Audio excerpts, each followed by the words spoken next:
In recent years, there has been no figure that has captured the public's attention and held them in fear, quite like Slenderman. This tall, skinny, and faceless figure has haunted many a nightmare, with tales of him coming after both children and adults alike, causing their destructions, or in some cases, driving them insane and drawing them into his spell. With all the tales about this terrifying figure, some can't help but ask, is Slenderman really out there?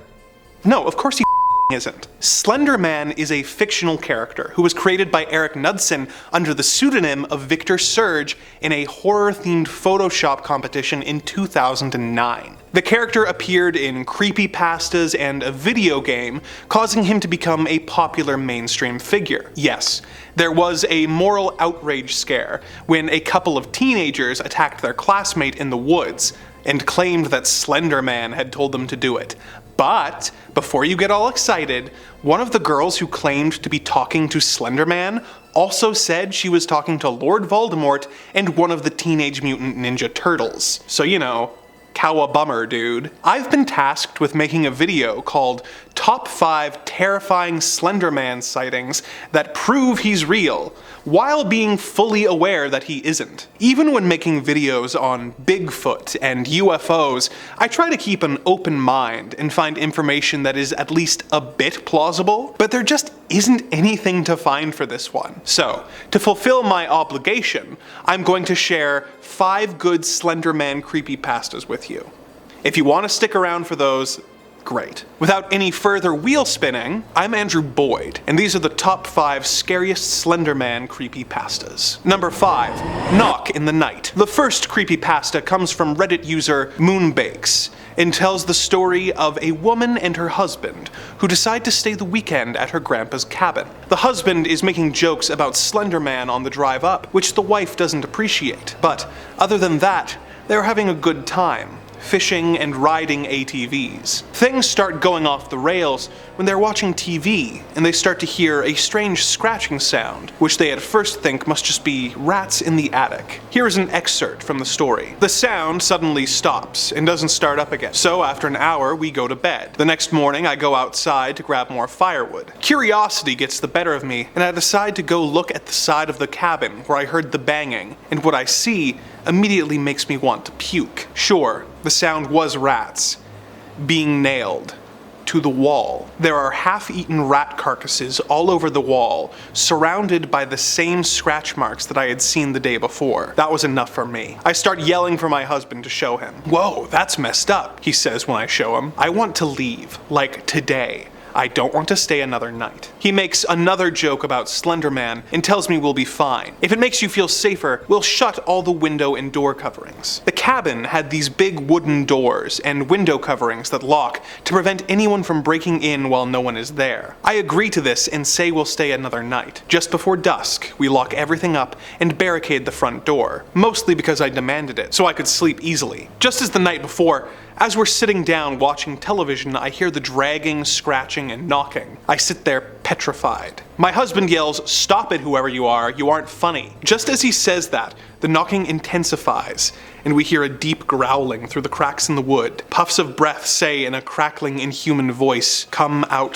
to play with me." I run up the stairs faster than I have ever run in my entire life, heart thundering hard against my chest, barely able to breathe. I hide under the covers. What the heck that's going to do, I don't know, but it brings me an inkling of comfort. I sit there cursing my husband for not leaving when we had the chance. Whatever is out there laughs in that horrible voice for hours, knocking and knocking all over the house, claws scratching the walls, rattling the doors and window coverings, trying so hard to get them open. Eventually it stops and we fall into an uneasy sleep. That morning we pack up our crap in a hurry and get into the truck. The house is covered in torn in half animals.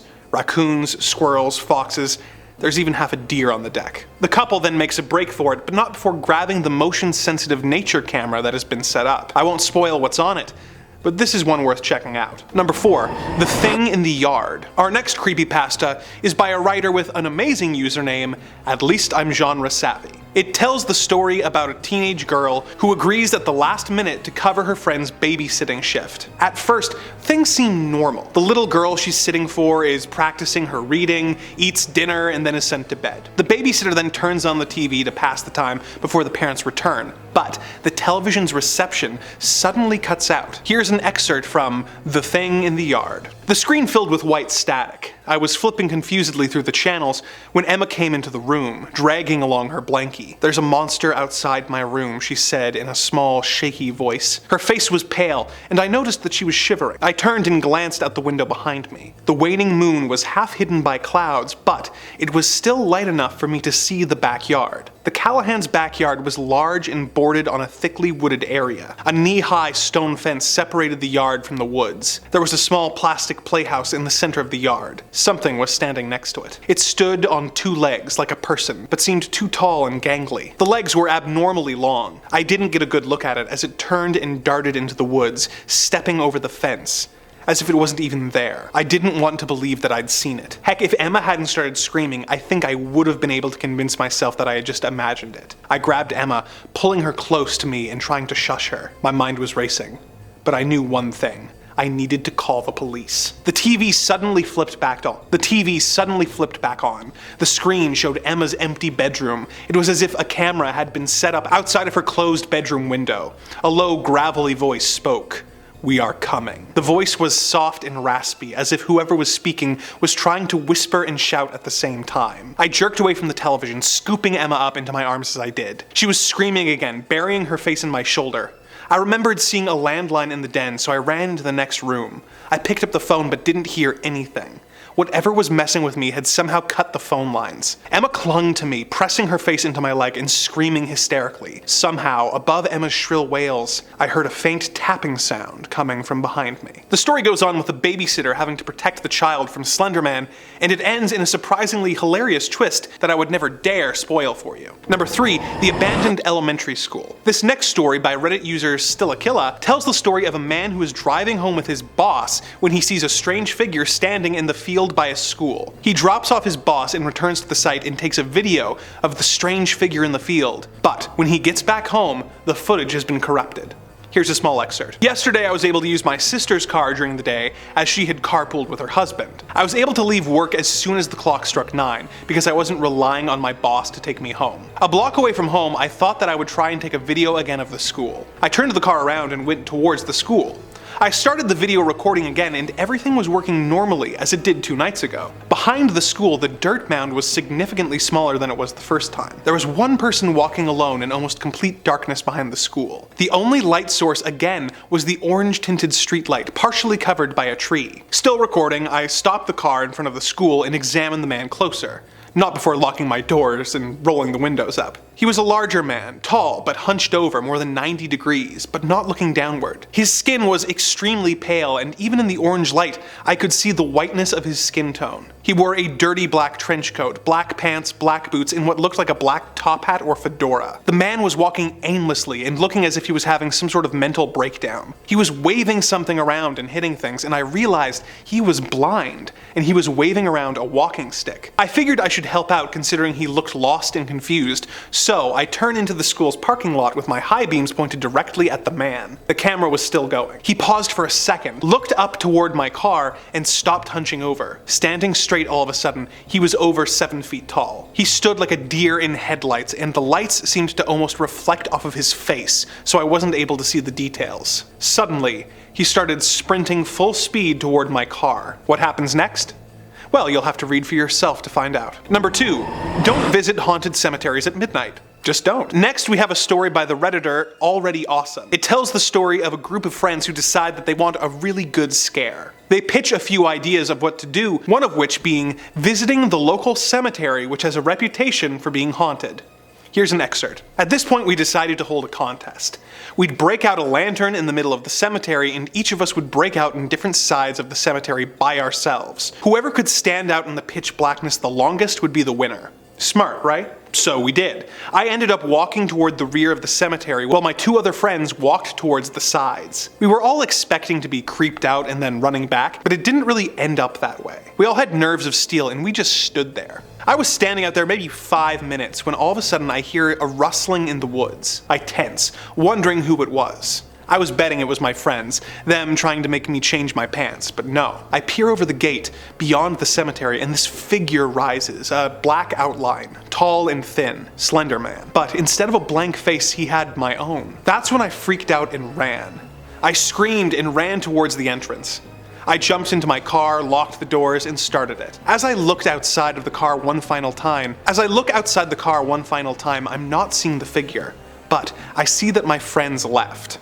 We all drove our own cars, and mine was the only one in the parking lot. The young man manages to get away from the cemetery, but that doesn't mean Slenderman will leave him alone. Number 1, in the fog. Finally, we have a story from user Freak Diablo, who tells a story about a teenager whose dog begins acting strangely, as if there was something outside the window. Something bad. Here is a small section. It wasn't until 7:30 when it got really weird. I went to the bathroom, and since I was home alone and the dog would scratch at the door if I closed it, I left it open. From the bathroom, if I look in the mirror at just the right angle, I could see across the hall and into my bedroom. When I was washing my hands, I saw it. There was a humanoid figure standing at my desk. The room was dark, the time of day combined with the fog outside, causing only a dim blue-gray light to pour in through the window. So I couldn't make out any of the details. What I could see was that the figure was tall and incredibly thin. Its head cleared the top of the window, so it was easily over 7 feet. It was just standing there, glancing around the room. I walked out of the bathroom, past the dog, who was acting like he had before, staring intently into my bedroom, and into the room. It was empty. I managed to convince myself it was nothing, but something reflected funny in the mirror combined with the low light. A few minutes later, I went to let the cat out. At this point, it was almost pitch black out. The sun had almost completely set, and the fog was thicker. So, as I closed the door, I flicked the outside light on. Just at the edge of the light's range, right at the tree line of the backyard, I saw what looked like a crouched figure. As I stared at it, trying to tell if I was seeing things again, it slowly stood up. With that, our collection of Slenderman tales is complete. Hopefully the dark forces that run this evil dimension will assign me a more workable subject next time, and I can regale you with some true stories of the macabre and the disturbing, here on Top 5 Scary Videos.